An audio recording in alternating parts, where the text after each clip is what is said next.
Hold on one second. Okay, we are recording.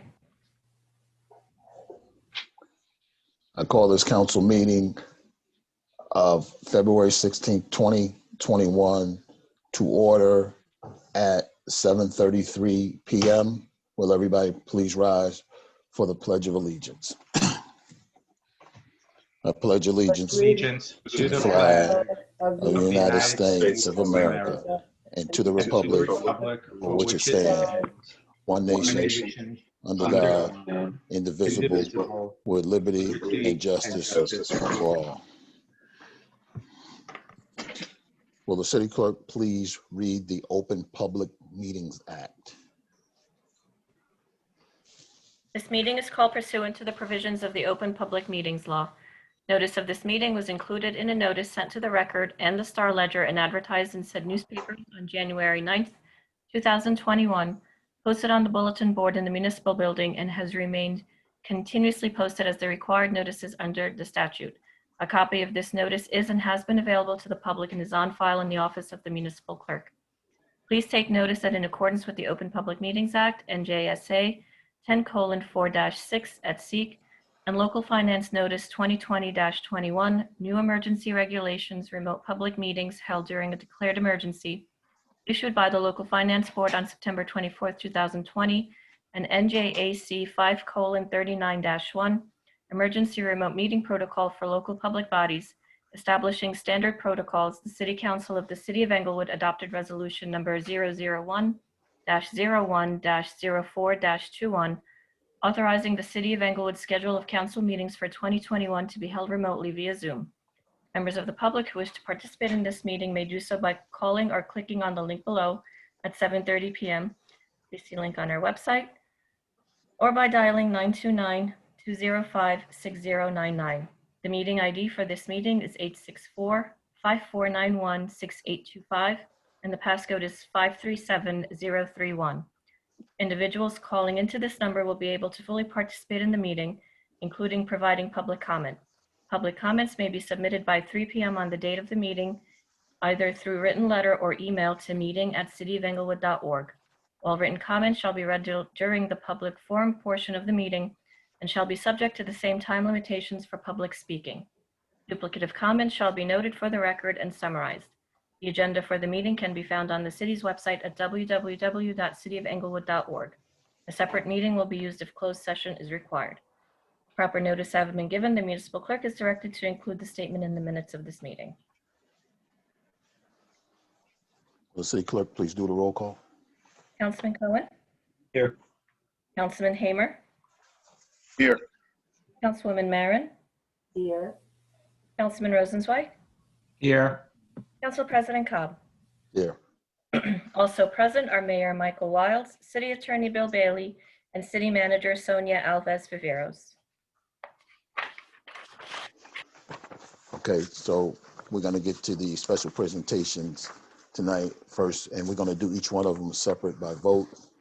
The first one, we have a resolution 06402-16-21, recognition of Black History Month. So moved. Second. We have a roll call. Any questions? No? Well, we want to honor Black History Month, and we want to honor any month where there's been some achievements. So, and I would recommend and suggest to other council members as the months come up that we take time to recognize any kind of achievements that have been done throughout the world. Roll call. Nancy? Councilman Cohen? Yes. Councilman Hamer? Oh, yes. Councilwoman Marin? Yes. Councilman Rosenzweig? Yes. Council President Cobb? Yes. Next, we have a resolution 06502-16-21, honoring civil rights activist Dewan Kiles. We need a motion in a second, and I believe Mr. Cohen wants to say something regarding that. At this point, or after we after. Okay. Let everybody. I move. Second. Okay, Mr. Cohen. Actually, Yancy, if you want to, I guess, elevate her to, she's here with us tonight. If you want to elevate her to a panelist, I guess.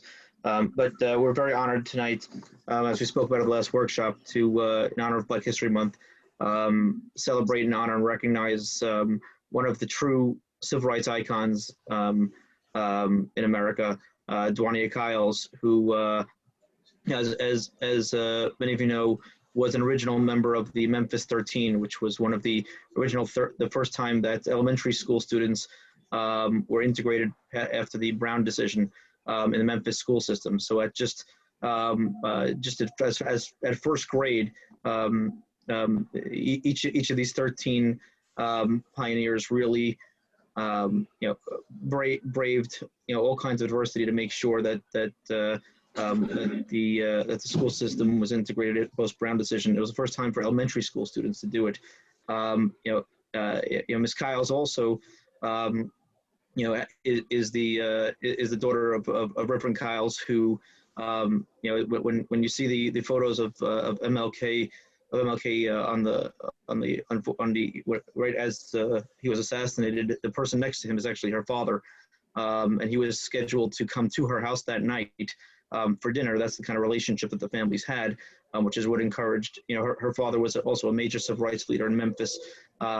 You're talking about right here one of the true leaders in the civil rights movement, and somebody who I've been very privileged to know, and I think it's unbelievable that we have the privilege of having her here tonight.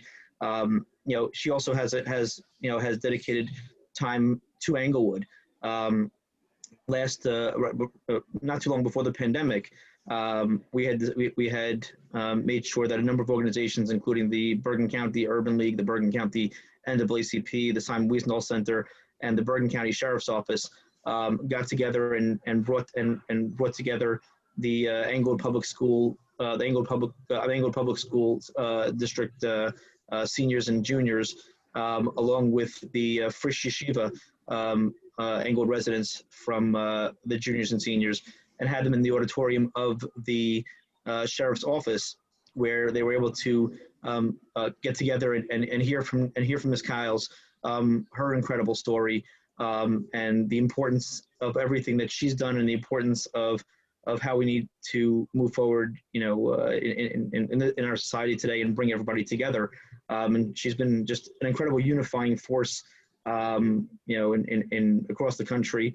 I know I'm not the one you want to hear from, so I'm just very privileged to have, to have somebody of her caliber and stature here tonight. So, Ms. Kyles, I just want to, introduce you, and if you could say a few words about your background, your history, and what you've done for everybody, because I know there are people on here tonight who were very, very excited to see you and hear from you this evening. Thank you, Michael. Thank you so much. From the bottom of my heart, I want to thank Councilman Cohen and each and every one of the esteemed members who make up the Englewood, New Jersey City Council for collectively choosing and agreeing to share your space with me tonight and this resolution with me in this moment at this particular time when our country and its citizens are in need of deep healing.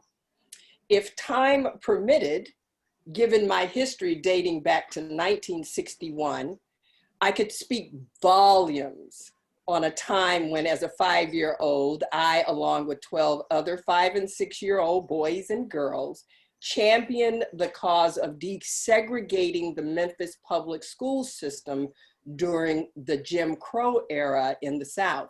It was an event that ushered in a new way of life for the city's residents, who, much to their credit, did not react with physical violence, and in time earned the students, us, the title of the smallest pioneers of the civil rights movement. I would sift through and unpack stories of fear with no boundaries, rivers of tears with no end, and feelings that were ripped to shreds from ignorance and hate.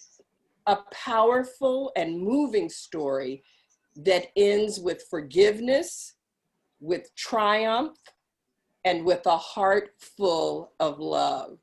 However, in respect of our time, which is short, we all have pressing work screaming out for our attention in a time when we're all in need of just a little relief. So once again, I thank you all from the bottom of my heart for sharing your time, which you can't get back, and this honor with me. And in closing, to quote the late, great Reverend Dr. Martin Luther King Jr., as my father would say, hate cannot drive out hate. Only love can do that. Thank you so much. Ms. Kyles, thank you. So with closing with that, let's have a roll call and solidify this resolution. Councilman Cohen, Absolutely. Councilman Hamer, I vote yes. Councilwoman Marin, Oh, yes. Councilman Rosenzweig, Yes. Council President Cobb. I vote yes. Ms. Kyles, thank you so much for your words. Thank you. And hopefully you'll visit the city of Inglewood again, and maybe you can extend your conversation to us, because we need that kind of conversation with the way the world is today. So thank Yes. you so much, and keep up the good work. Yes, sir, and thank you, and I'd love to. Okay. Mr. Cohen, that's your assignment. You can arrange that. Next, we My have My pleasure. resolution Thank you. 066 02016-21 honoring Arnold E. Brown, another pioneer in the city of Englewood. Mr. Hamer, you Sure. want to do the honors with that? And is Mr. Brown here, Yancy, so we can make him a panelist? I don't see him unless he's using a different name. If Mr. Brown is part of the audience, if he'd raise his hand or signify in some way, then Right. get the attention of the city clerk.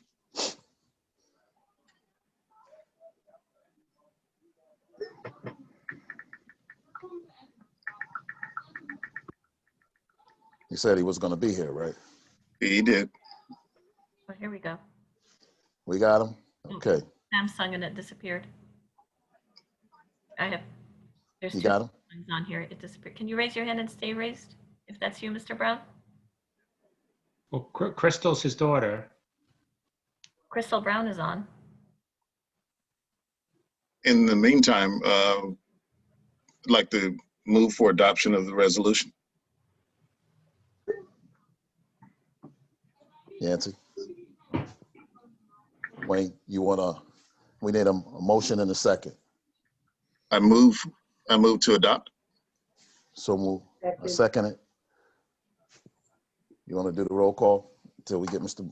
Brown here? Before we do that, I'd like to read the resolution into the rolls.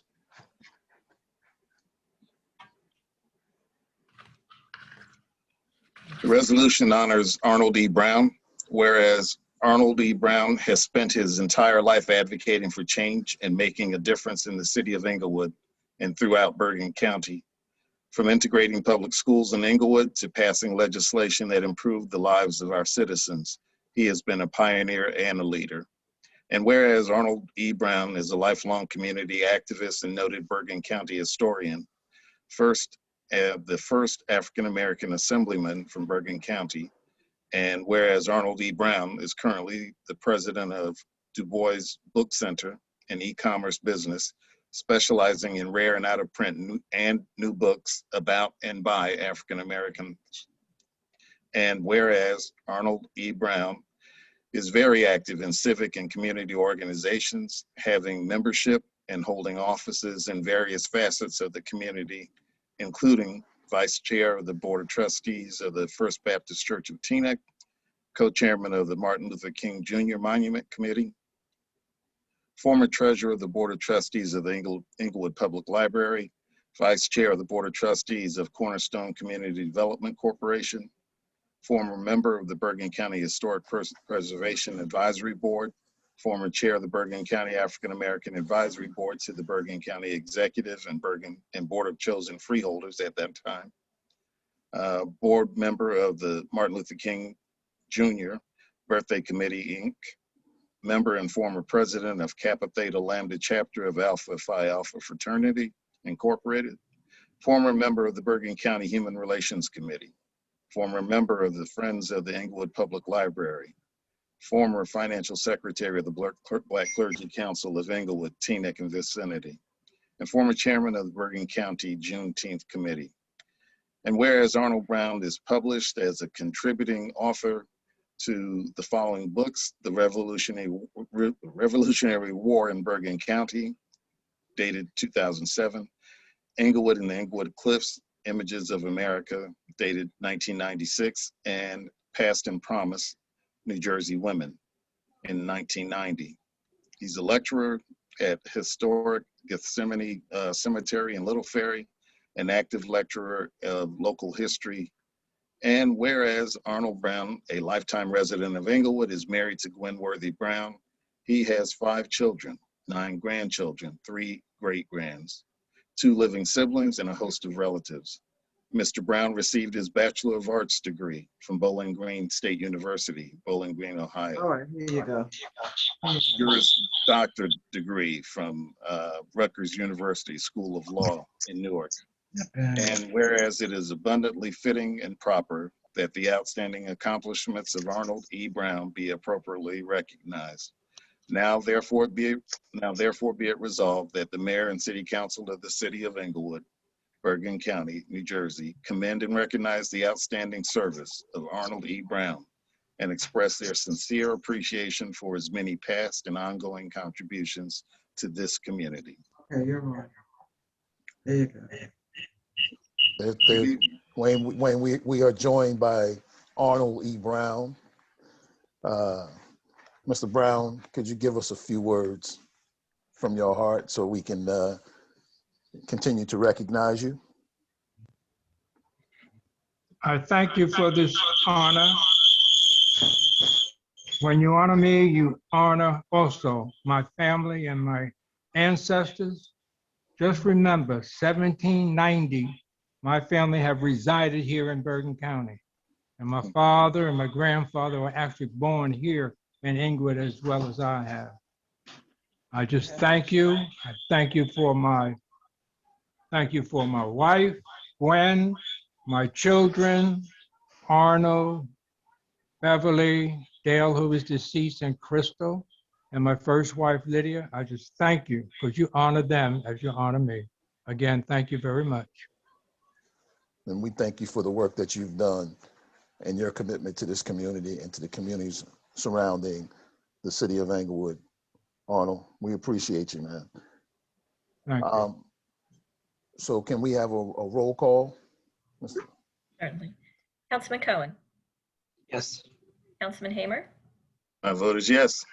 Councilwoman Marin, Yes. Councilman Rosenzweig, Yes. Council President Cobb.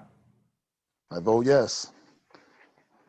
So we have adopted that one as well. We have one more. Thank you, Mr. Brown, so much. Keep up the good work. Thank you. Congratulations, Arnold. Now we have a resolution. Council President, Yes, sir.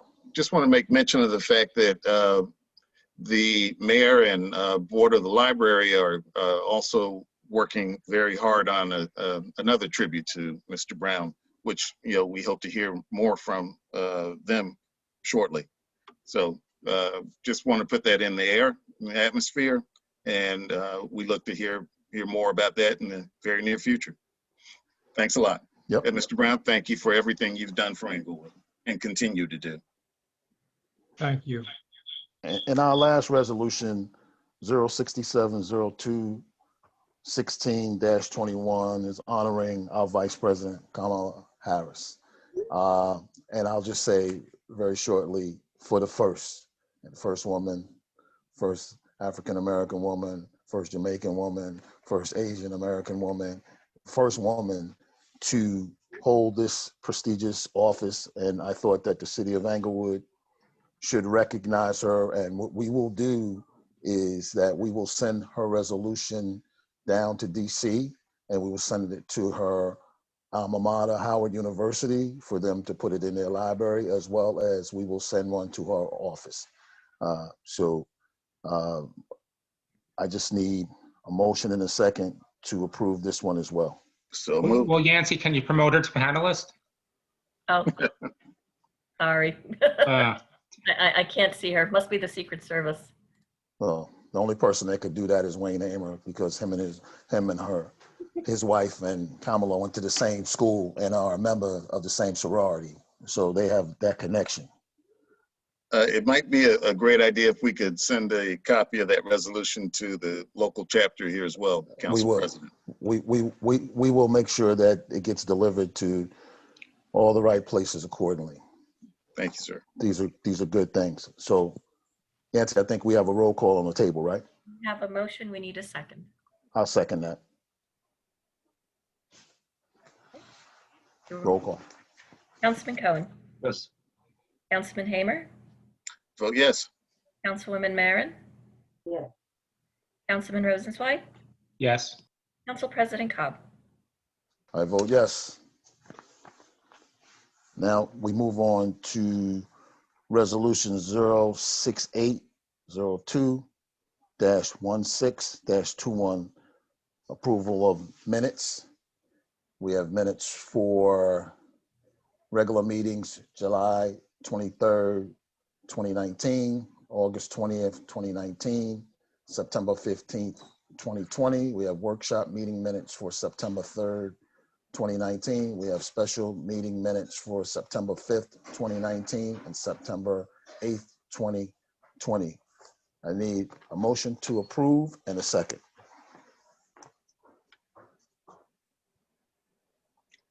So moved. I'll second them.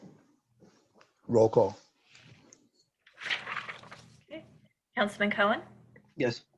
Councilman Hamer, Vote yes. Councilwoman Marin, abstain, Councilman Rosenzweig, Abstain.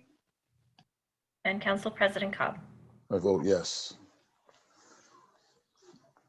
So I declare the motion carried and the minutes duly approved. Next, we have a motion and a second to approve bills and claims, resolution 069 in the amount of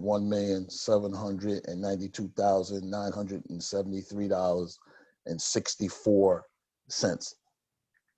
I need a motion and a second. So moved. second, Any questions? Did I hear anybody got any questions? Nope, I do. Is Mr. Kaufman around? He's here. Yes. On page 3 or 4, and I probably know the answer, but I just want you to explain and just talk about this. We got body temperature kiosks for $14,796, and we got fever check-in kiosks for $2,990. Where are these located, and do we have them located in all our buildings? That would be my question. This is for the city hall. We have one in the city hall in the employee entrance, and we have one in the entrance in the front, where when we reopen, the residents also can be able to take their temperature. This is only in City Hall, no other city buildings. That's what you're saying. Councilman Cobb, the last building that needed temperature taking machines was City Hall. From my understanding, all the other buildings have the temperature taking kiosks, if you will. The one with the one where employees use it's a little more nuanced, because there's a facial recognition device to this, where there's a process that if you have a temperature, it would there's a locking mechanism on the door that it wouldn't allow you to go in if you had a temperature. So that one was a little more involved, and probably why the cost was more significant than others. Michael, I just have a question. Was this part of the CARES funding? Yeah, I was getting ready to go there. We paid it now. So the problem is it was after CARES funding was only through, December. but since we encumbered it early, and I sent it, I included this in when I sent it originally. So it was included. Okay. We just have to pay the costs up front. Yeah, So we're looking to get reimbursed on that, right? we did get it. I think we did get it reimbursed already. We did get reimbursed for it already because it was already a purchase order. And when we sent the last set into FEMA, we included this in. Okay. Next, on that same page, the next to the last item for $26,980.09, Green Acres survey. Yeah, that'll be me. Okay. That was Aurora is working with us. The survey was required as part of the Green Acres application tied to the Jones Road Bridge replacement project. The DEP required that a recent survey of that replacement land be provided as part of our application. So basically, Aurora did the survey for us. As the council may recall, the Green Acre property is going to be impacted by the Jones Road bridge replacement, and as a result, the city opted to provide compensation in the form of replacement open space land at Flat Rock for the impacted Green Acres property. So we had to survey that property that we're basically gonna swap as part of our Green Acres application. So that's essentially what that is. Unfortunately, it was required as part of our DEP application. Expensive application, huh? Yeah, that one was, the 26,000 caught us a little off guard. It's because there was nothing out there in terms of markings, et cetera, or any delineation. So it all had to be done from scratch. Particularly, it's a section of the property that we're swapping to, as part of our application. So it was done from scratch. So it took a little bit more doing than we had hoped for. All right. And my last question is on Council page. President, Yes, sir. before you move past this, Mr. Volsi, is this a cost that, the state might reimburse us on? That's something that I'm actually fighting is the wrong word. I'm having an Investigate. exchange. Yeah, an exchange with, of words. with DOT. Okay. Okay. Regarding Okay. who ultimately is responsible for this. Okay. All right. Thank you. All right. Let us know how that goes. Okay. Will do.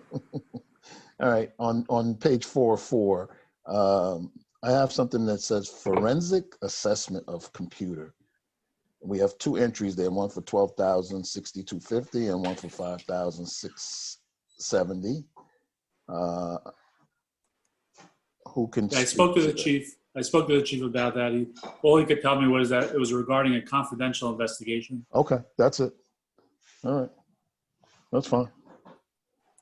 That's the end of my question. So we can do the roll call. Okay. Councilman Cohen, Yes. Councilman Hamer, Yes.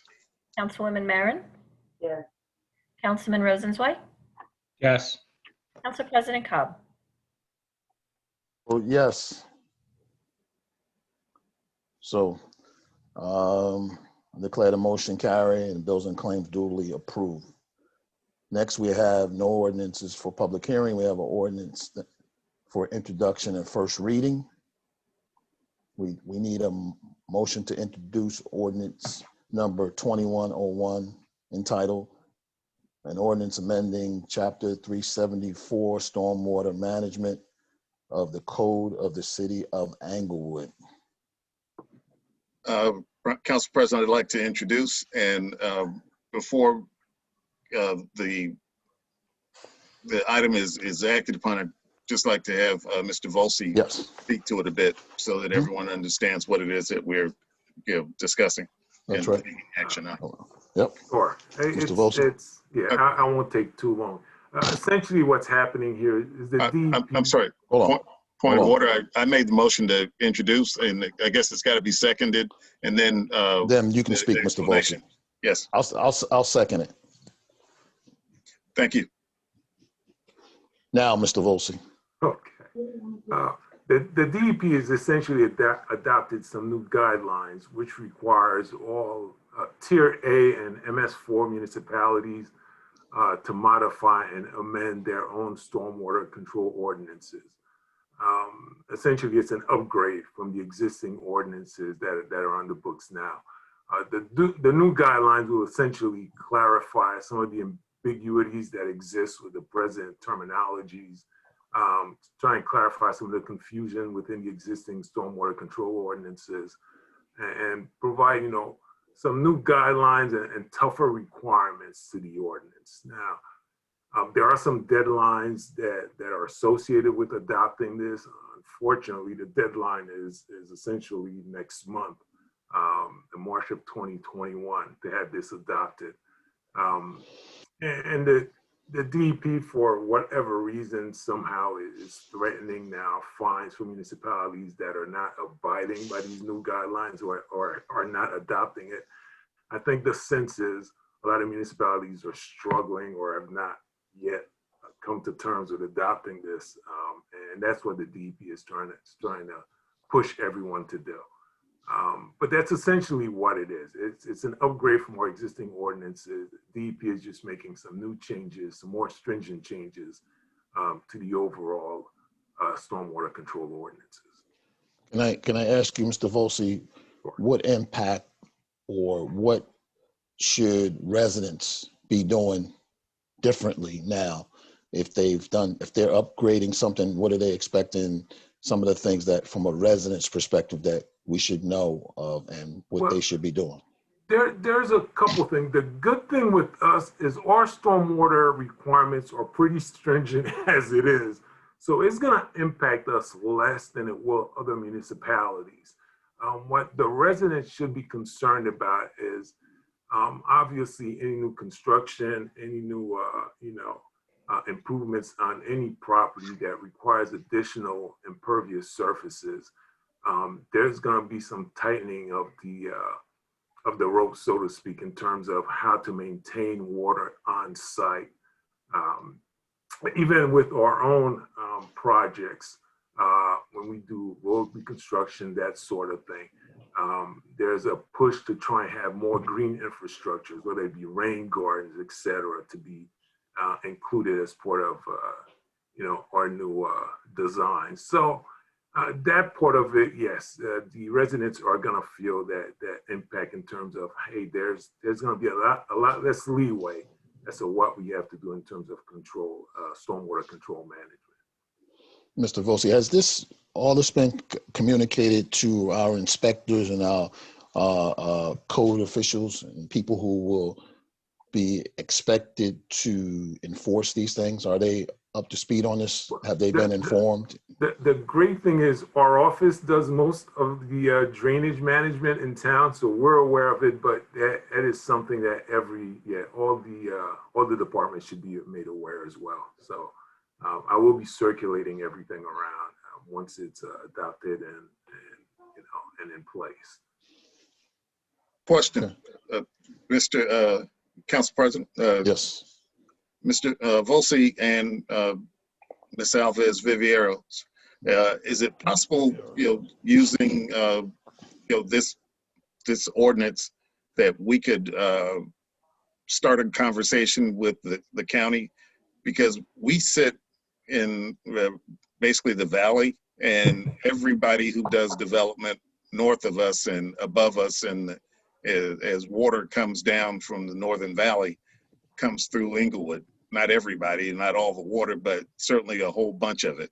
And while they benefit from that water not resting with them, it runs through here and has a negative impact on residents and and our infrastructure because of where we sit.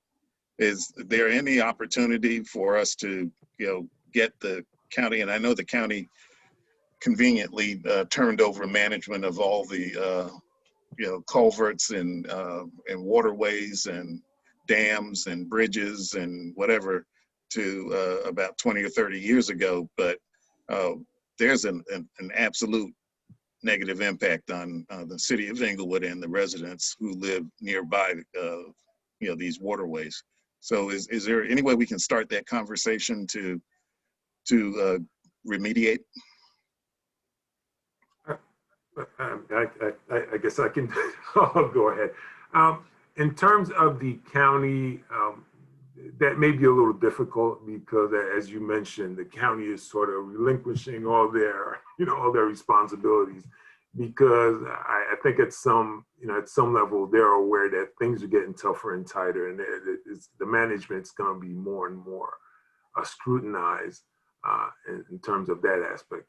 Where I think we can maybe have some, more of a success is maybe speaking with the surrounding communities whose water flows are flowing into our system. That's right. You'll probably get more work done that way. Yes. And even with the state fronts, with the Yep. MS4, the state's going to look at us and saying, you correct the problem. We're just telling you that you have a problem.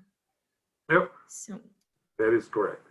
So I am looking into possibly bringing in our surrounding communities in terms of, hey, how is this impacting us, and how even we unknowingly may be impacting another surrounding community as well. So I think it behooves everybody in the area to just work together to make this happen. We're all going to be impacted by it anyway. So in that, everyone I'm sure has what's best for Inglewood in mind in everything that they do in all the neighboring communities.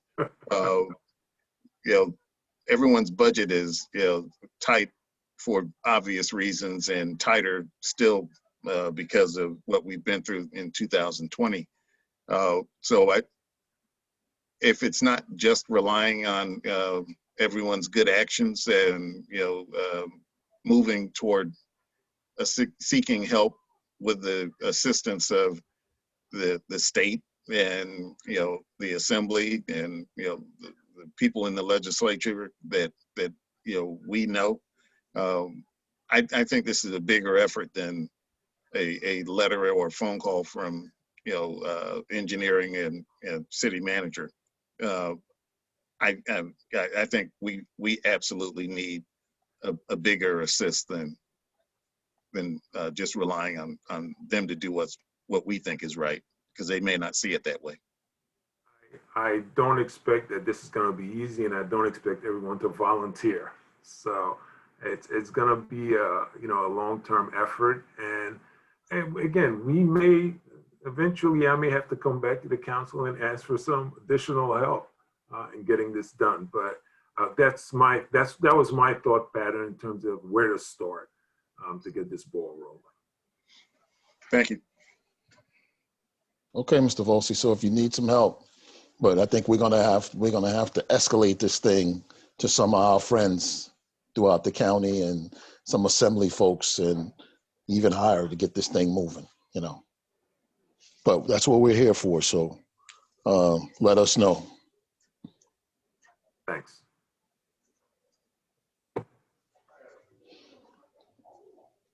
So, Need a roll call? Mr. Hamer, you put the motion on the floor for this, I did. There was- and I seconded, I believe. You did. Okay, so we need a roll call. Yancy? Councilman Cohen, Yes. Councilman Hamer, Vote yes. Councilwoman Marin, yes, Councilman Rosenzweig, Yes. Council President Cobb. Yes, I declare the motion carried. Next, for public comments on agenda items, and with the public wishes to speak about any of the items, resolutions 070 to 076.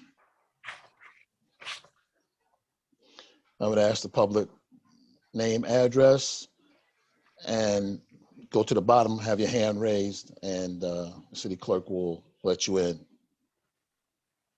And it's only on those resolutions, 070 through 076. Point of order, Yes, President and Mr. Bailey. There's a resolution number 76, also on the agenda that I'm not prepared to act on, and would like to, make a motion to table.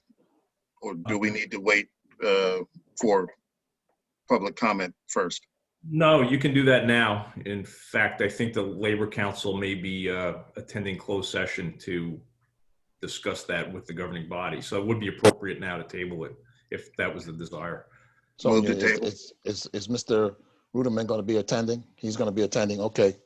So you want to put a motion on the table to? Yes, move to table. Yep. Yes. Mr. Bailey, do I need to second that? Need a second and then a vote. I'll second that. Yancy, roll call. Councilman Cohen, Yes. Councilman Hamer, Yes. Councilwoman Marin, Yes. Councilman Rosenzweig, Yes. Council President Cobb. Yes. So we table 076. Now we look to move a motion to adopt by unanimous consent 070 to 075. Point of order. However, Is any, we got the public Public comment comment. first. Yes, okay. We got public comment first. Yancy? Okay, just a reminder to members of the public, if you wish to speak, at the bottom of your screen, there's a more button. Just click on that, and there's a raise hand feature. Click on it, and you'll be placed in queue to speak. No one has their hand raised. Okay. We'll close this part of Oh, the, sorry, one person got in. You want to let them speak? yes. Okay, Mr. Manat?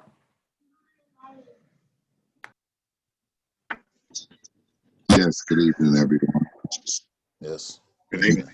Good evening. Guys, hope everyone's doing well at this time. Just thank you guys for having me. Just want to really, just like what you guys really spoke about today about Black history. I'm really in tune with everything. Councilman Cohen, I really appreciate that. I think what you guys are putting forth is very good, and that's what we need. And just really just sitting here kind of just listening in, but I like what everyone's doing. I really think you guys need to definitely stay on this track, and and just as a whole, just especially with what's been going on of lately, we just need to stick together. And just I'm really just sitting here and watching and listening to you, everyone, and just really loving the progressive efforts we're all making for the right things. And just want to just sometimes we don't always get to say these things, and it's always negative, and sometimes you need to pick out the positives. And I just commend everyone that's here. Just please keep doing what you guys are doing, and let's all continue and be visually for the good of everyone, especially in this month of Black History, but not just this month, for every month of the year. And thank you guys. Let's keep this going because we need it in our. All right. Thank you, Mr. Manat. Yancy, anybody else? No one else. Okay, so we're going to close the public session, and we're going to move to adopt 070 through 075. So moved. A second. Roll call. Councilman Cohen, Yes. Councilman Hamer, I vote yes, but I do want us to explain what it is that we're doing a little bit more, and we did discuss what some of these were, and they're actually easy explanations. So is that best to come from Ms. Waziris or our city manager? But I do think it's important to just let everyone know what actions we're taking and what these resolutions mean. So how about if we do this? since there's an appointment for the city arborist, let our city manager speak to that. The tax appeals and overpayment, let Mr. Bailey speak to that. And the block grants, I believe Mr. Volsi speaks to those, right? He does that for us. And then Millennium Strategies, I believe the city manager could speak for it. Is everybody okay with that before we vote, before we ring the bell? Yes, but I think Ms. Wazirmas can explain, the CDBG items just as well. That's fine. Okay. So I'll go ahead and start. So the appointment of the city arborist, I believe we all received a report attached to the resolution with the recommendation of the DPW director to move forward to have that reappointment where we'd like to continue the service. So if you have any specific questions with regard to any plans or projects that the arborist has in place, otherwise this is just a annual reappointment of the arborist. Well, I think the one thing is that we have a number of spots, for example, on the Jane Street corridor, where we had spots where there were supposed to be trees there and there are no trees there. Either somebody removed them or something happened to them, but they're not there. The spots are there. And I think that we need to look at where we can replace trees and understand what type of trees that we get in it, so we don't have trees that, grow too big, grow in the wires. We just need her guidance on that, on those streetscape places, and her and Mr. Volsi and those people. We got to make sure we have the right balance of trees there. So we would expect that, and what we would like to have, or I hope when we plant a certain amount of trees, it would be nice if we get a report back telling us where they were planted and what type of trees they were, so we understand what we've done. So I think that would be helpful for Also, that. and Mr. Cobb, on that note, Sonia, there were two issues that predated your term as city manager. You may want to consult with the Environmental Commission, as they had some history, all favorable with the city arborist, as far as what they deemed to be appropriate replacement of trees. And I think the council had embarked, when we had the first storm about 4 months ago, on an inventory of fledgling trees, not just an inventory, as Mr. Cobb's suggesting, of trees that they put on now, but the ones that would render property and potential harm to people and pedestrians, that a inventory of some sort be taken. In the city of trees, some of them are really looming, some have fallen into people's homes and cars and all of that. So it's a daunting task, but it's something I think, again, in conjunction with the Environmental Commission, they may want to take counsel with. So what I'll do is I'll task the director to have the city arborist complete a tree inventory, if you will, as well as a then plan of replacement of trees. And then anything that is either native or something that, again, is less intrusive on wires. And of course, we'll include Franz and Mr. Volsi in the conversation about if those recommendations are suitable, especially given that PSE&G is here all the time and they're usually cutting down branches. So we want to prohibit, or at least minimize that impact. So that'll be what I'll task the city arborist to do, is to create a tree inventory and tree replacement plan moving forward. What I would say is, if it's in the city council's favor, that you can always put this out there and saying, okay, our policy is, of course, to plant 50 trees a year or something like that, or when Earth Day comes around, having some sort of seedling donation. If people's trees have fallen because of the season of where we are now, that's sort of like a incentive for homeowners to replant these, and the seedlings are pretty minimal cost. So things like that we can discuss with the city arborist and Mr. Volsi and Mr. Jenkins. So we look to hear more about it as we go through the year. Mr. Bailey, you want to talk about the overpayment of taxes and the tax appeals? Yeah, the overpayment of taxes, what that is sometimes there are duplicate tax payments made by property owners. So it's refunding the overpayment that they made. The second item is refunds due to state tax court judgments that were entered for people that appealed their tax assessments, and those are the refunds that they're entitled to. Okay. Yancy, you want to speak to these two, the block grants? Sure. So the nonprofits in the city, when they apply for CDBG funding, they require endorsements from the city council to be able to apply for these grants. There are two on the agenda for tonight. The first one is from the Infant Senior Sharing Project. They're looking for a program called the Zen Babies Mindfulness Infant Program. They're requesting $32,321 in grants from the county. And the other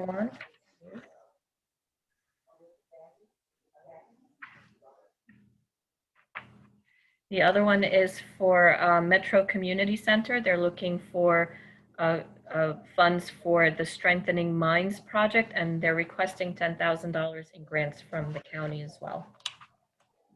Thank you. Just as a reminder, the city does not provide any funding. This is just purely an endorsement. Okay. Thank you. Next one is Millennium Strategies for Disaster Recovery Administrative Services for Tropical Storm. What is that? Itis? Isaias. Isaias. Isaias. Okay. Isaias. So you could speak to that too. I could say that's just like we had with the Corona. We used them and we got reimbursed for their services through the FEMA. This is going to be the same thing for this storm. We'll end up getting reimbursed for anything that we spend anyway out of. So what that does, it covers all of the paperwork, all of the filling out of reimbursements, things like that. It does take a lot of time, but as Mr. Kaufman said, we'll get reimbursed for those through FEMA. Okay. And the other one, 076, we tabled tonight. So we have a motion on the floor, and I believe we have a second, so we can roll call. We left at Mr. Hamer. Mr. Hamer? I vote yes. Councilwoman Marin, Yes. Councilman Rosenzweig, Yes. and Council President Cobb. I vote yes. I declare the motion carried and the resolution duly adopted. So next we have communications from the mayor and council members. Mayor Wiles. Thank you. Good evening, everybody. Trying to keep things as tight as possible. Just to give an update, I had the privilege of attending a mayor's meeting with Congressman Pascrell on COVID-19 availability and all the prosecutions of the president and work that was going on in Congress in the last few weeks on Capitol Hill. Thank you to our good congressman and keeping up on both very important topics.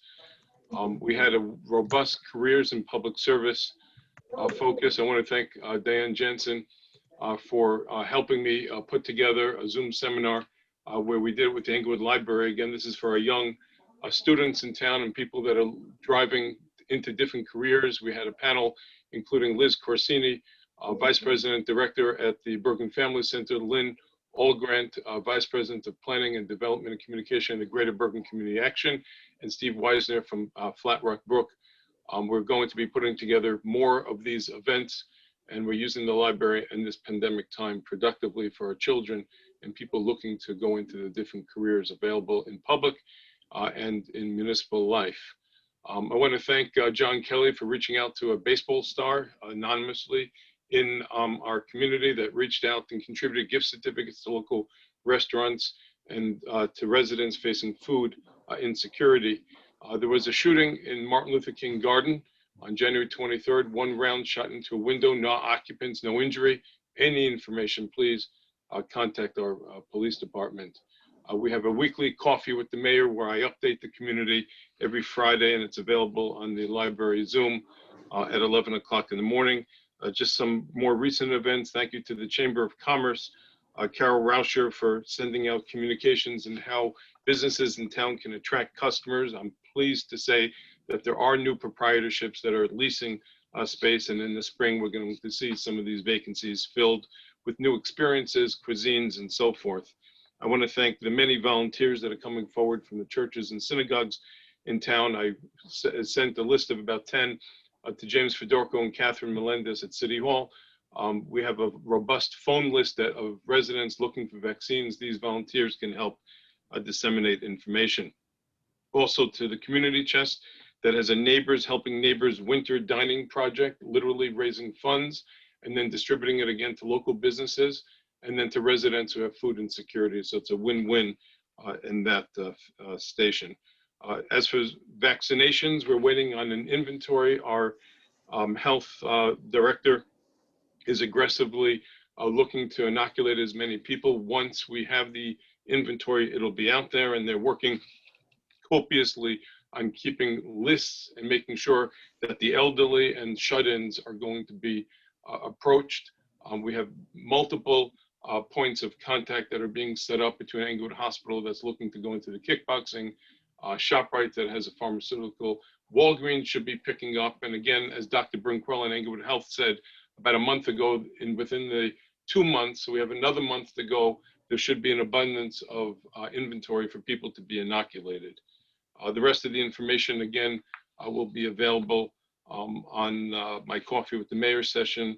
And I just, again, would like to thank the council for honoring Arnold Brown. He's a gem of a gentleman, and this is a very special time for us to take stock on this robust, rich heritage in the city of Englewood. Thank you.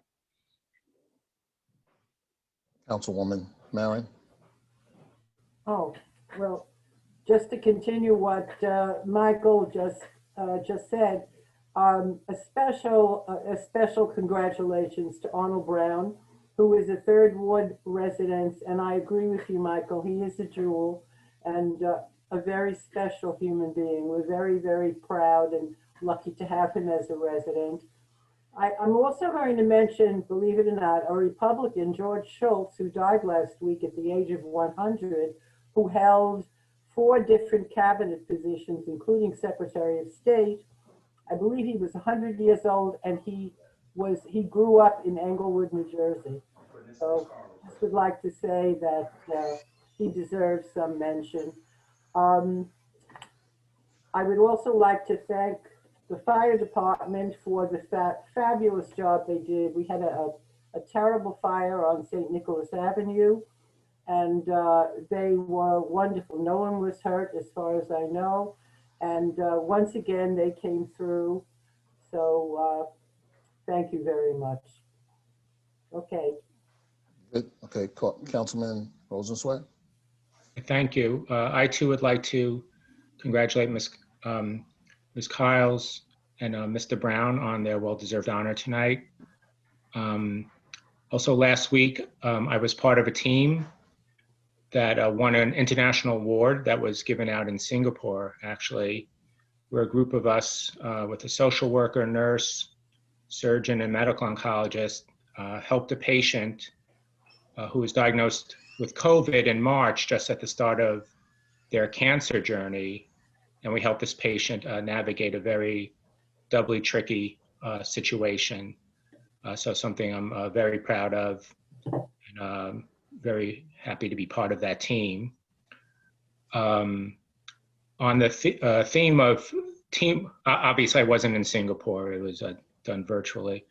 On the theme of teamwork, one thing as we talk about things, an issue that's been brought up many times at the council meeting is the fact that we pay a lot in county taxes. Now, I'm not here to complain about the county taxes, that is what it is. But since we're paying for it, I think it's our obligation to use all of the services they provide to the greatest extent possible and really get our money's worth for the large amount of money that we're giving to them. I think it's noble and well-intentioned to try to be self-sufficient, but it really makes no sense to pay for things twice. So we're paying a lot to the county, and let's wring every cent of what we're paying in value back to the city of Englewood. Thank you. Mr. Cohen?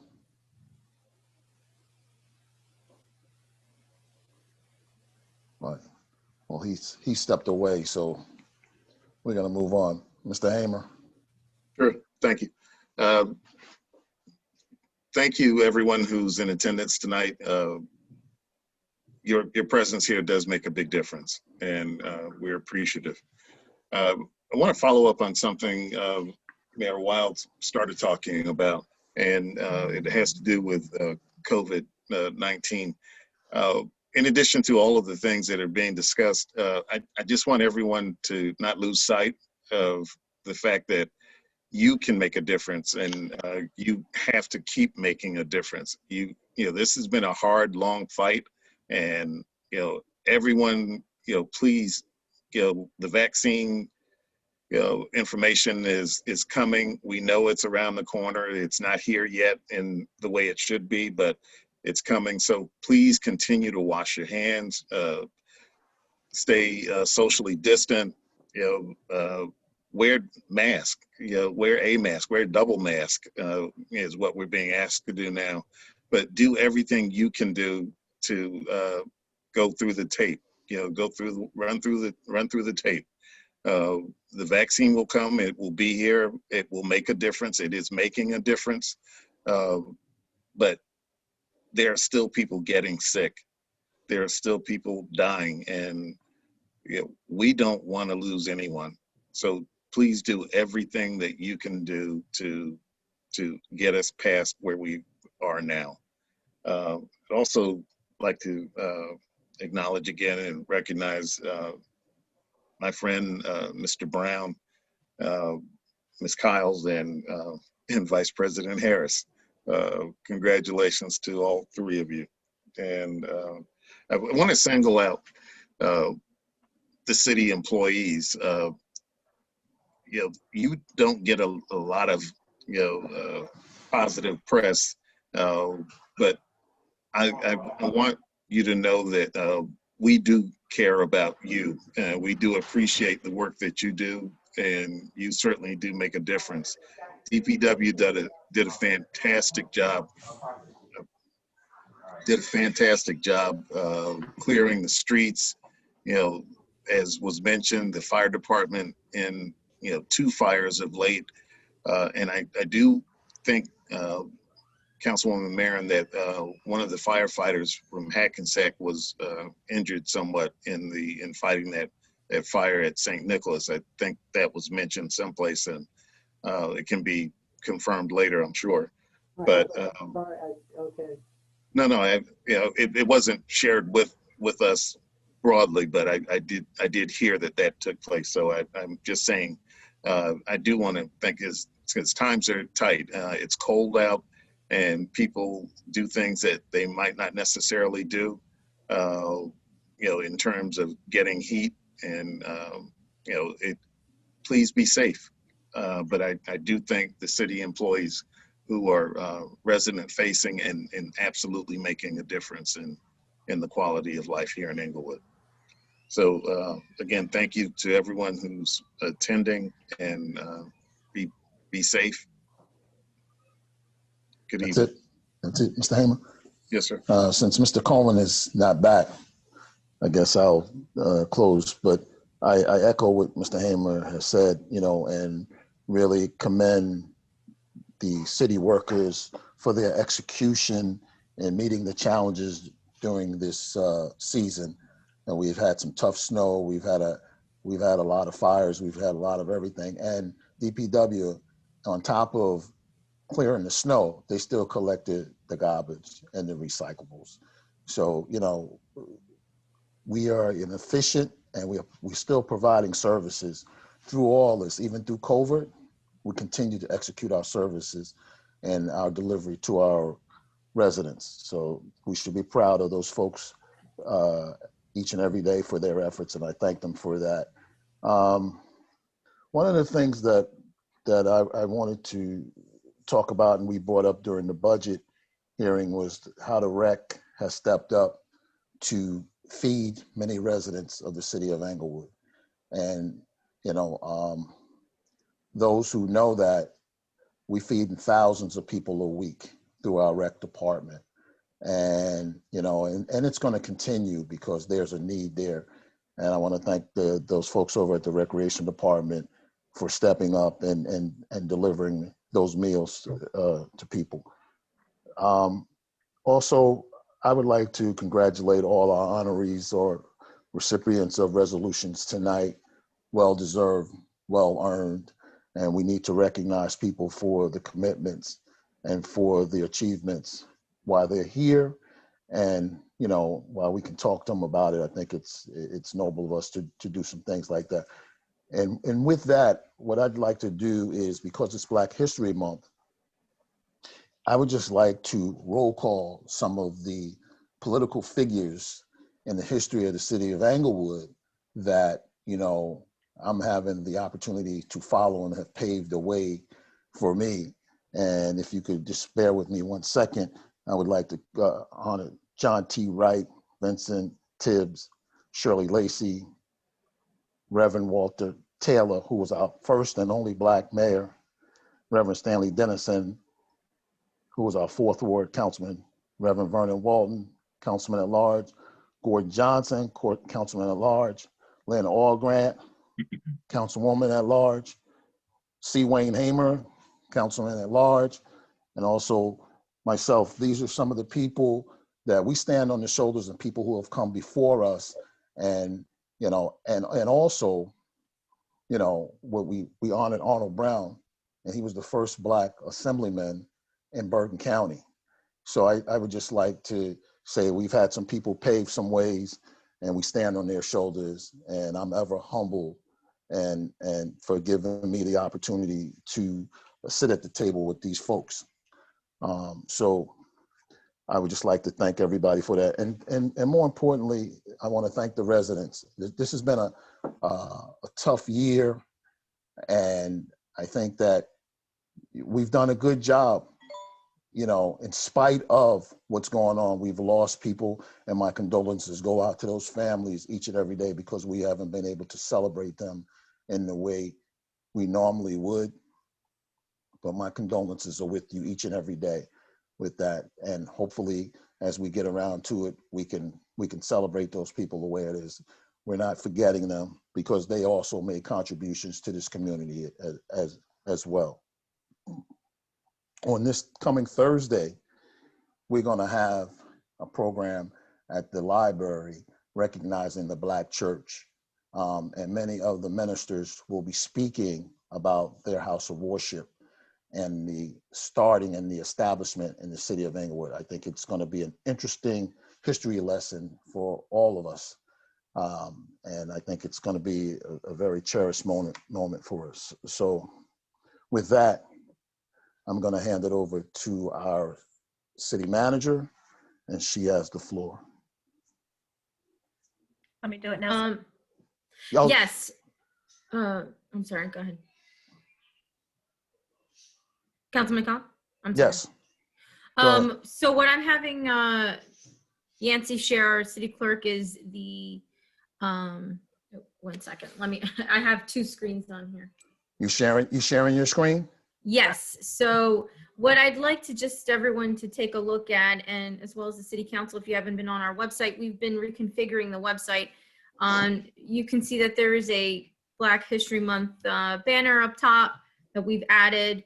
Again, what we like to do is each month put in any sort of significant event that stands out, so we can continue more of a culture of events rather than just a place for information. So that's one of the changes we've made. Also, we've added different tabs. Senior community, we're looking to add in more of the what we're doing for seniors, our programming. I'm working with the chief in trying to establish a sort of security initiative for seniors, as well as DPW. We're trying to establish a program for recycling and garbage pickup, just to kind of piggyback on some of the things, as well as the fire department. And then of course we have the news and notices. our bids and RFPs. This was our latest bid that was out. We're going to have actually some more bids coming up related to recreation with the pool and the chemicals for the pool. So that's going to be forthcoming in the next couple weeks. And then we have a COVID hub.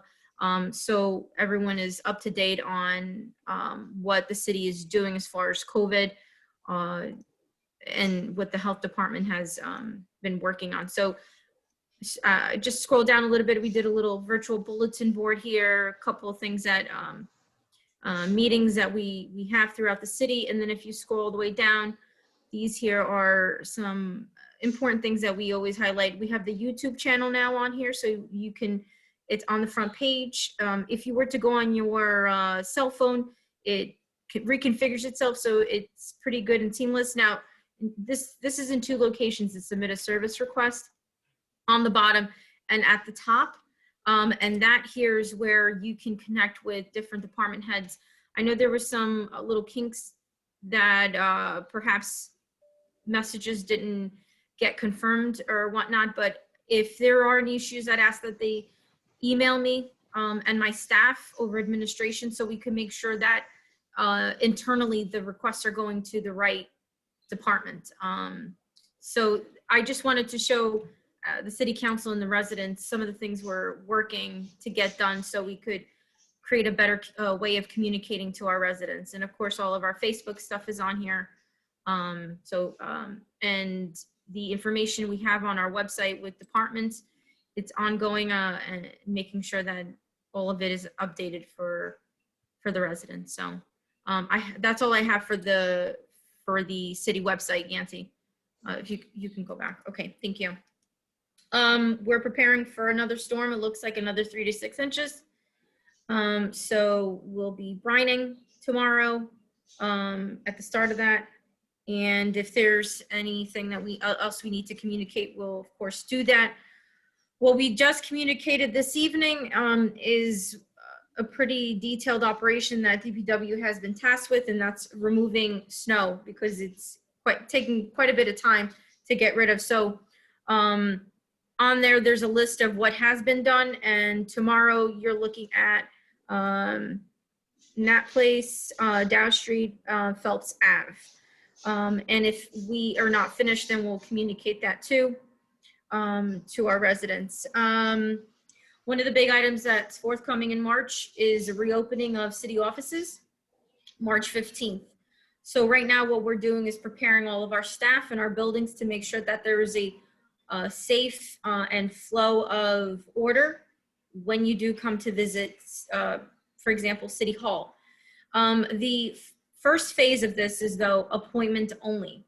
So if you're looking to do city business, I ask that you call ahead of time, make an appointment with that specific office. So if example, if you need to contact the tax office or the tax assessor, you want to make sure that you make an appointment. We won't be able to allow anybody to roam through the building, because of course you want to be as safe as possible in transitioning the public to come back to our buildings.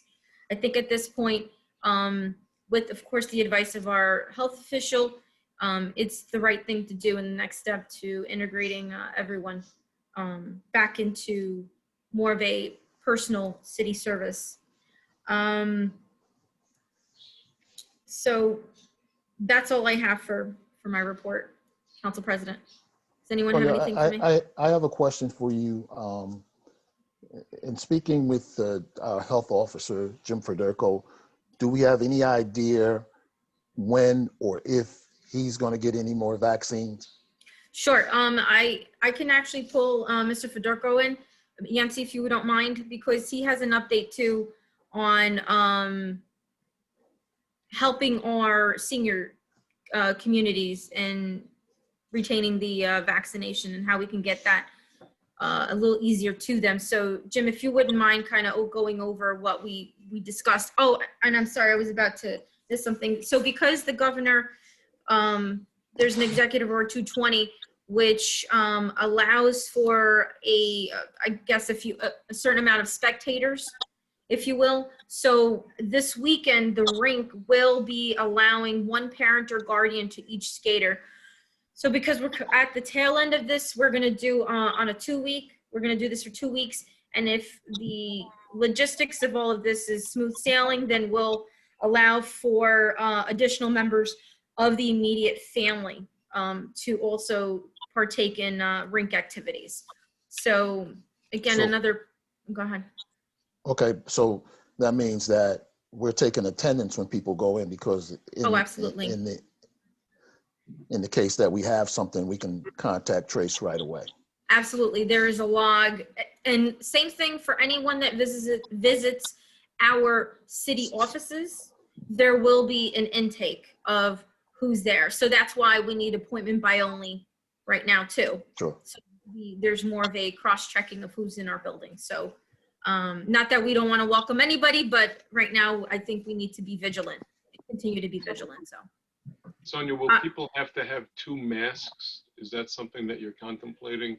Where I know that the federal courts in New York City are now requiring people to have a cloth mask with a disposable surgical one tightly ensconced. Is that something that you'll be looking into with Mr. Fedorko?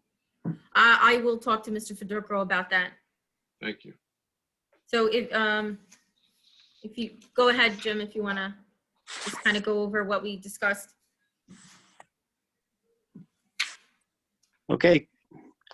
So the first question was, when will the next shipment of vaccine come in? We order vaccine every week on Sunday. Lost you. What happened? Jim, we Okay. lost, we You lost got you. me Could now? say- Yeah, can you go back over that, please? So every Sunday we put an order in with our Bergen County OEM representative, and this goes to the state of New Jersey to request more COVID-19 vaccine. This Sunday we requested 500 doses, so we upped it from 300 to 500. Mayor Wilds, myself, and Dr. Brunkwell was on a very informative conference with representatives from all of Bergen County and Trenton. And at the earliest, we could receive vaccine on February 22nd. That's at the earliest. They made no promises about that at all. I've been in contact with the Inglewood Hospital closely. I spoke with them today, and we're texting with Dr. Brunkwell, and we may see some positive things happen with our senior community here in the city. So we're on the cusp of some good things happening as far as vaccination here in the city. Don't want to say too much because I don't want to promise things and then things go the other way. The next one was the city manager asked about transportation for seniors to and from vaccination sites. The rec department director and I spoke, and the city of Inglewood doesn't have the proper vehicle to transport seniors, especially those who have special needs, who are going to have a hard time getting in and out of a van. My suggestion is, since we won a grant, I think what a good idea would be to hire a company, and they could do the special needs services of getting people who have to get to and from a vaccination site. And I spoke with Dr. Brunkwell, and they're not allowed to take vaccine off site either. So when they open up this site here in Inglewood, and with our site, we're not allowed to go to 111 West. Those folks have to come to our facility, and that's how it stands now. So my suggestion is that I'll put in a request to rewrite our grant so that we could hire a company who will pick up seniors and transport them to a vaccination site. And this will just be for Inglewood seniors. So that's my idea. I don't think that the rec department should do it. I think we should get a professional company to come. So with your permission, the city manager, I'll look into a company, get some quotes, see how much it costs. I don't know how much it costs per person or how that will work, but that's my suggestion. Any comments on the senior busing? No, we just got to Yeah. get it done. Yeah, thank you, Jim. That's a fantastic plan. I know some of my constituents have reached out to you, so thank you for addressing that. The county Jim- also, the county also is going to make plans to their Meals on Wheels program, as they indicated, Jim, when I asked in that conference call. And they're going to try to reach the people that they're feeding, and then they'll have a better sense of how best to serve it. So you may want to speak to Michelle Diorgi in the county and see what kind of inventory or intelligence she's getting. And I know of a few private ambulance services in the tri-state area. If you call me, I can try to get you some numbers. And, you know, they may just accept insurance as opposed to being an outlay of finance. So there are all kinds of ways to work this, but it's an exceptional idea. Hey, Jim. Well, the only issue with trying to obtain a private entity is that you do end up having to go out to bid. There are companies that are on state contracts, so I can work with you to look at that list and try to see if we can get something already set up. Thank you, Sonia. Hey, Jim, the one thing I want to make sure of is that the folks that are underserved in this community that want to get that vaccine, that they are able to get it. We need to have a focus. We need to be sensitive to those folks, you know, and making sure that we get them covered and make sure that they're not left behind. Because that number is a small percentage of the people who are getting vaccinated. And we need to do our work. We have people that have gotten vaccinated that shouldn't have gotten vaccinated before other people, you know, but that's what it is at this point. But we got to make sure that these people get their doses. We have to be the voice for the voiceless on those people, you know, and making sure we're touching people and touching the various churches within the community, and making sure that they're messaging it out to their congregants to ensure that these people are, you know, in the loop. So when Englewood Hospital comes on and you're coming on and all that, we have some resources. Let's make sure that we get those people there as much as we can. I think that's what we do. I think that's important. Yes, sir. Councilman Cohen, since you missed your turn, we're going to let you have your turn right now. Thank you so much. It's been, but just I'll be very brief and just want to first just thank you know, everybody on the city staff and DPW in particular for all the, you know, work over the snowstorms again. You know, I don't think I've ever got less issues called in, you know, over the course of, you know, a storm, especially when a bad like this. So just want to, you know, make sure to thank everybody for, you know, for all the hard work and all the and everything, and the you know, and the success we had in that.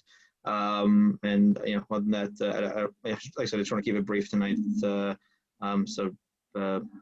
Thank you, and thank you everybody for coming in. You know, just one more, I guess. You know, I just think it was, you know, to echo some of the folks earlier, I think it was really great that you know, the people we honored this evening. And I do think, as Councilman Cobb said earlier, that we should make a practice of recognizing, you know, of doing more of that kind of thing, of recognizing people in Englewood. You know, I think, you know, as much as we have people who volunteer and do great work and are part of our city in so many different ways, you know, I think, you know, oftentimes we take that for granted. And having that bit of recognition, I think, means all the world. And I think increasing that in that regard is, you know, as was said earlier, is you know, is a positive thing that would hopefully encourage more and more activism and more volunteerism and more goodwill in our city, which you know, which is always a good thing. So you know, with that, thank you very much. Thank you. Mr. Cobb, yes. Can I ask one more question to Mr. Yes. Federico? Yep. If I see he's still here. Oh. I don't know. I think I demoted him back to, do you want me to promote him? Can you raise them back to the panelists, please? Okay. Just, are there any programs in place in Englewood to address vaccine hesitancy? I know, you know, there's been a lot of work on the state, national level, but, you know, but something I've seen amongst my patients. So is there anything specifically in Englewood we're doing to help with that? Council member, I kind of missed the first part of of what you said because I was cut out. But go Oh, ahead. sorry, vaccine First part. hesitancy. Yes. So right now, we don't have any vaccine hesitancy anywhere. We have a lot of people who want the vaccine and no vaccine. As you're aware, that will change as soon as the vaccine comes online. Our plan is that our nurse and our health educator are already are already community members, and we've walked through this town talking about the flu shot. We give the flu shot. We won't be able to do that with the COVID vaccine, but our plan is similar. Is we're going to go into the community and talk to those folks. As Councilman Cobb said, we have the churches, we have a rapport with a lot of the pastors, and that's our plan. We also worked with the Inglewood Hospital on developing a plan to remove vaccine hesitancy as well. So that's where we are right now, and I'm pretty confident that we're gonna do well. All right, thank you very much. Thank you. Thank you. Judy has a question. Yeah, I just would like to say one thing. I am still getting phone calls from people that, Charles, you would not refer to as the underserved community. There are many people in the community who are still, without, injections, without vaccines. And I'm sure that what Mr. Fedorko said is correct. As soon as things start flowing, all of this will ease up. But I just want you to be aware of the fact that there are many residents of the 3rd Ward that are still calling me on a daily basis. I give them the health department phone number, but it's a very wide swath of people in Englewood that have still not been vaccinated, including myself. Yes. Okay. Yes, Anybody ma'am, else I know. have any questions for Mr. Federico? More to come, right, Jim?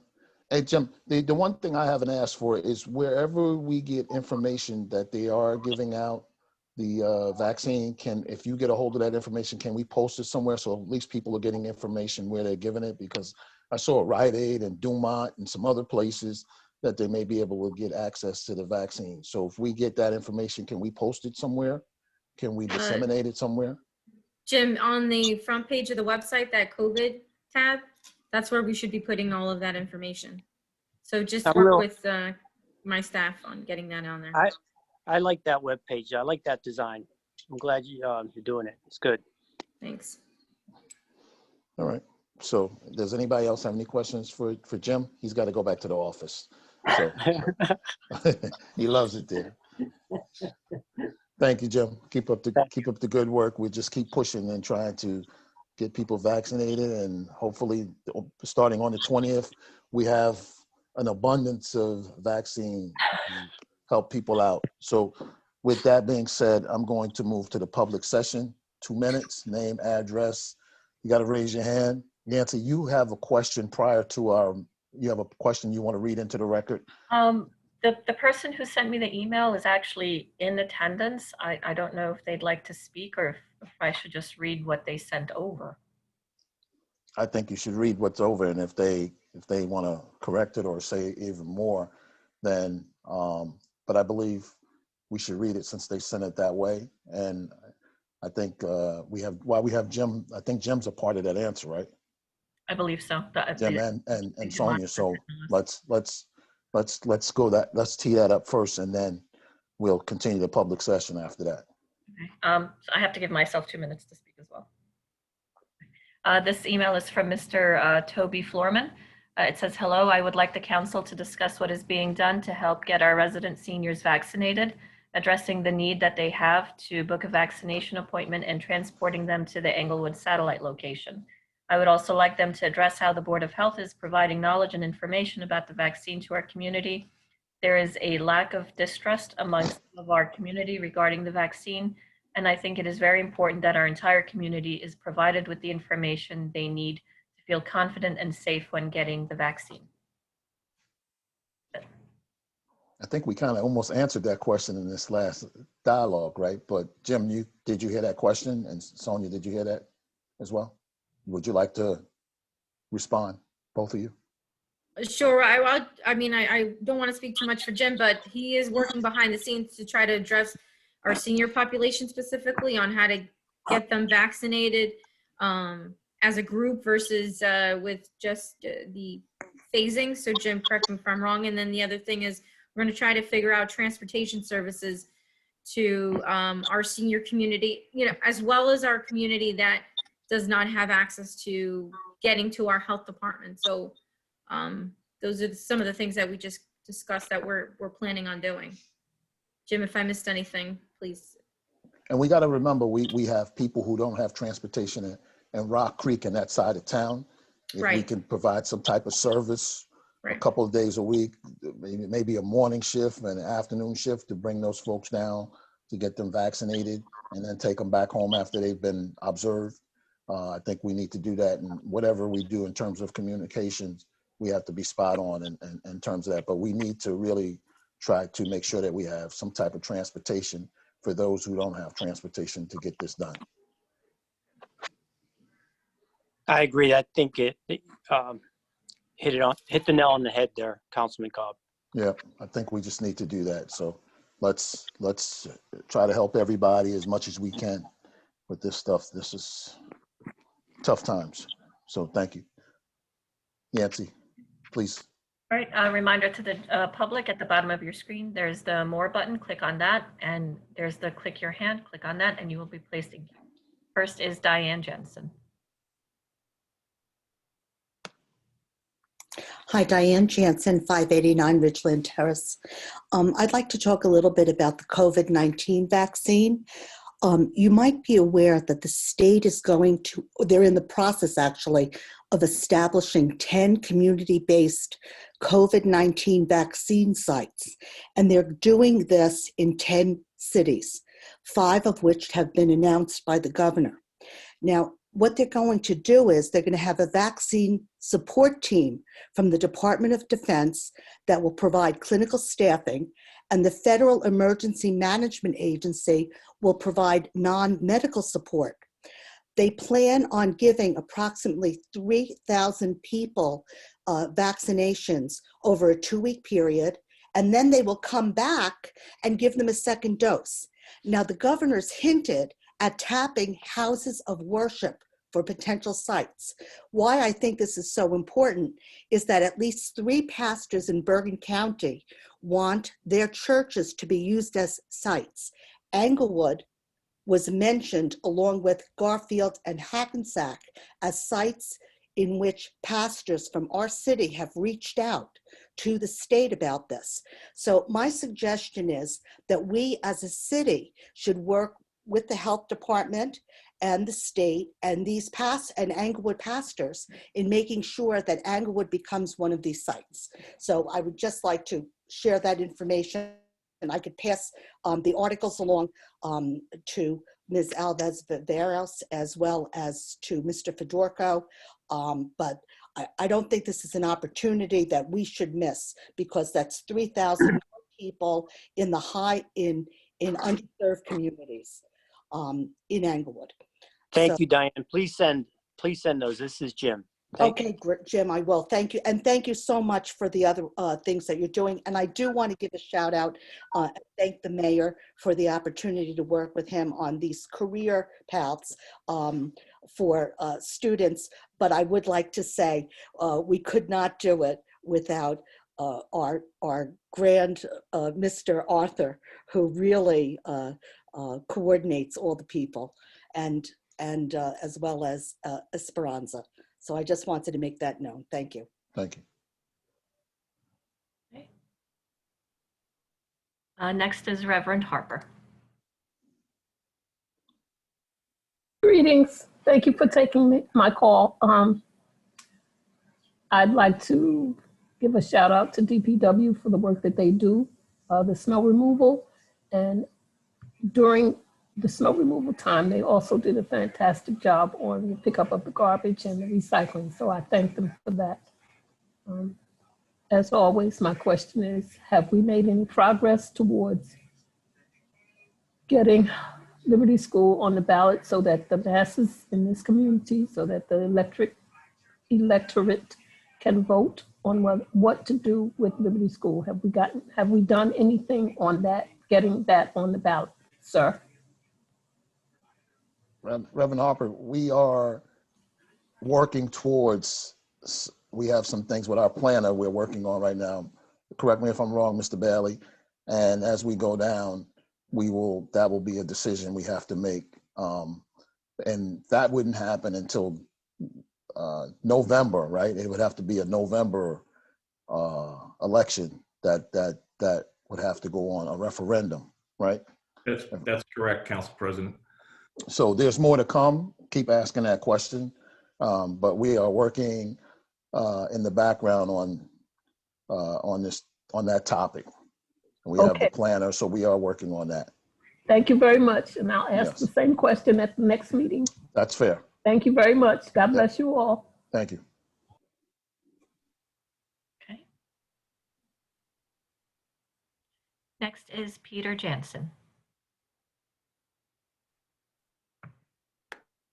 Good evening, Council.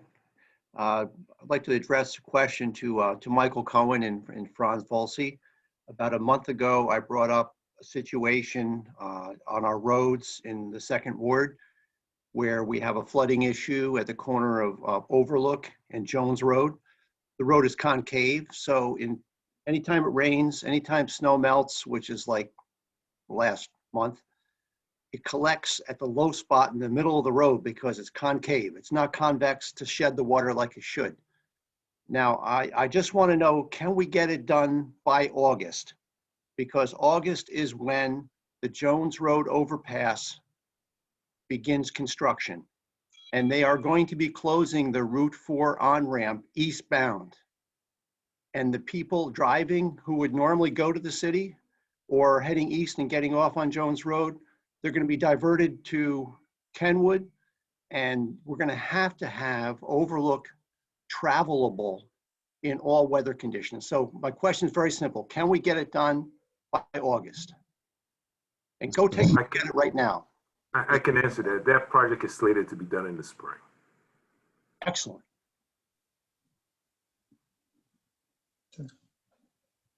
That's it. Nancy. Thank you. Nancy. Okay. Okay, next is Mr. Minot.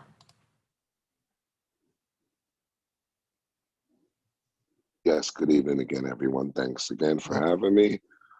Just a question. I sat down and met with the mayor, the chief and former deputy chief at the time, and we spoke about the body cams for the police department and the civilian review board. It's almost a year. May is right around the corner yet. Last I spoke, I heard a little bit about things were being ordered, or there was some logistics about that stuff. So I want to see what's been the progress with that, because we need to have that in our police department, and we need to have that civilian review board as well, and that needs to be addressed. Sonia, won't the chief be making an announcement at the next, probably our workshop? He said March 1st, he was going to roll something out. With regard to the body cameras, I believe Yeah. so. And I think what's happening is IT is working on it's got to have its own server. Right. So part of that was trying to establish the server logistics, but Right. I think that's forthcoming. Yeah, I think that's forthcoming, Mr. Minot. I think the chief signaled March 1st potential start date with the body cams. Okay, thank you guys so much. I just, it's been things that we've been talking about, working on. So to hear progress on it, that's exactly what I need to hear tonight. Thank you guys so much. I Keep appreciate pushing, man. Keep pushing. Absolutely. Keep pushing. Thank you so much. That's great news. March. Keep pushing. Okay, Yep. cool. Thanks. Thank you. Thank you. Yep. Nancy. Next is, it says, in the meantime. In the meantime, John? yes. Yep. Janelle Johnston. Hello, good afternoon. Well, good evening. My name Good is evening. Janelle Johnston. I live at 81 Chester Place in Inglewood, New Jersey. And my question is for the spring and the summer I just wanted to know a little more information about the openings and permits to the parks and any type of recreational activities and community supports for the children and the teens who have been in the house. I can answer that. We're working right now with Ms. Simons on planning. We're working with instructors, coaches, to try to figure out how we're going to logistically roll these programs out. So the planning is starting, and we'll have something out to the community. Okay, thank you. Thank you. Yancy. Next is Scott Jenkins. Yes, hi, good evening. I just wanted to piggyback something that Dr. Harper said. She asked a question concerning Liberty School, and I think the follow-up to that is there an RFP being prepared as we speak, or what is the status of an RFP of that property? We are taking the steps to prepare an RFP. We've hired a planner to help draft one for us. So we have started the process of drafting the RFP. So the answer really to Ms. Harper would be that there probably would not be a need for a referendum at that point, because the RFP process would probably take that out. Is that correct? Depends. It depends. And what I mean by that is, right, if you have an RFP and you have a number of people who participate, and then we got to see what the public's appetite is based on, the participation. So we got some public, we're gonna have some public interaction as well. And, so that's more to come, Mr. Jenkins. And, please feel free to continue to press that, and let's have that conversation with that. You know what I mean? Yeah, the last part of that is who designs the RFP? What is it based on? In other words, okay, are they going to design it based on a community center? Is it going to be designed based on multi-use? And who decides, okay, how that's done? So what's going to happen is they're going to draft a framework, and then what happens is we're going to have public meetings with the public, and we're going to add into that framework with that. So there's going to be a number of activities to come up with the final RFP. So there's more to come. And like I said, we just started at it. We hired the guy, he's working on it.